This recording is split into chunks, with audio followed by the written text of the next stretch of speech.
আলাইকুম। দেশ বিদেশ টিভি থেকে হোসেন বলছি। আমার চ্যানেলে সবাইকে স্বাগত।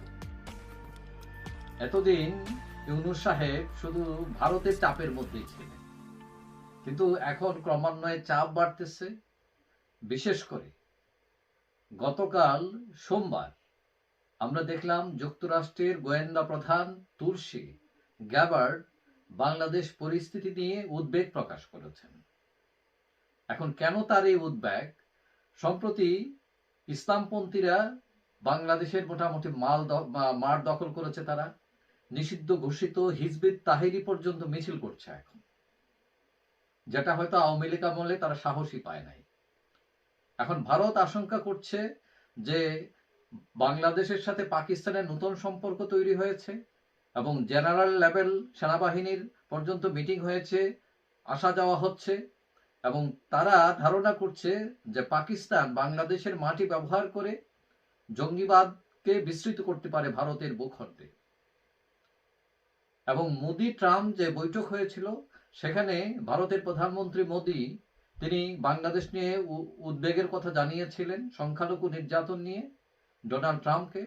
এবং ডোনাল্ড ট্রাম্প এক্সে স্ট্যাটাস দিয়ে একবার বাংলাদেশের সংখ্যালঘু নির্যাতন নিয়ে তিনি নির্যাতনের নিন্দা করেছেন।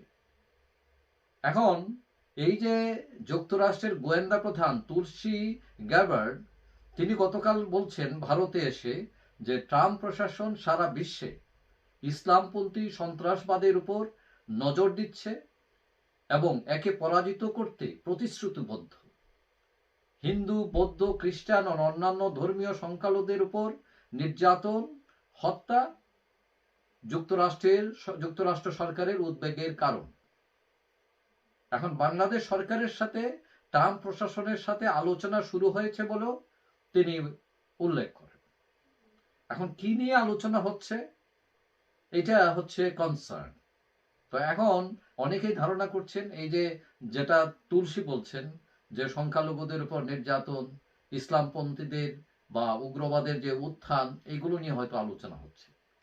এখন তুলসীর কথায় বোঝা যাচ্ছে তারা বাংলাদেশে ইসলামপন্থীদের উত্থানে উদ্বিগ্ন এবং দুই দেশের আলোচনায় হয়তো আমেরিকা ইউনূস প্রশাসনকে চাপ দেবে এইসব বিষয় নিয়ে।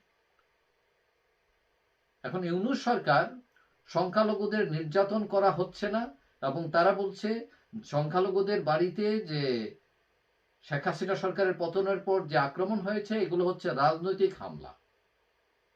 এবং ইউনূস সরকার বলছে যে এগুলো ভারতীয় মিডিয়ার অতিরঞ্জিত খবর প্রকাশ।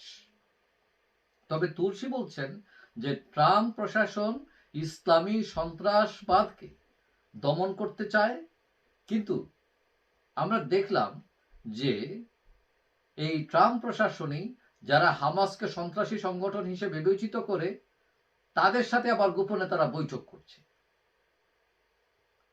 এখন সবাই জানে যে ট্রাম্প যতটা না রাজনৈতিক, তার চেয়ে বেশি তিনি ব্যবসায়ী। এখন বাংলাদেশের যে এই ইস্যুকে উপলক্ষ করে একদম ইউনূস সরকারকে উৎখাত করে ফেলবেন ট্রাম্প, এটা আমি মনে করি না। বড়জোর তারা শুল্ক আরোপ করতে পারেন, আর্থিক সাহায্য কমিয়ে দিতে পারেন, আর ইউনূসও একবারে খুব নিরীহ তিনি বসে থাকবেন, এটা ভাবারও কোনো কারণ নাই।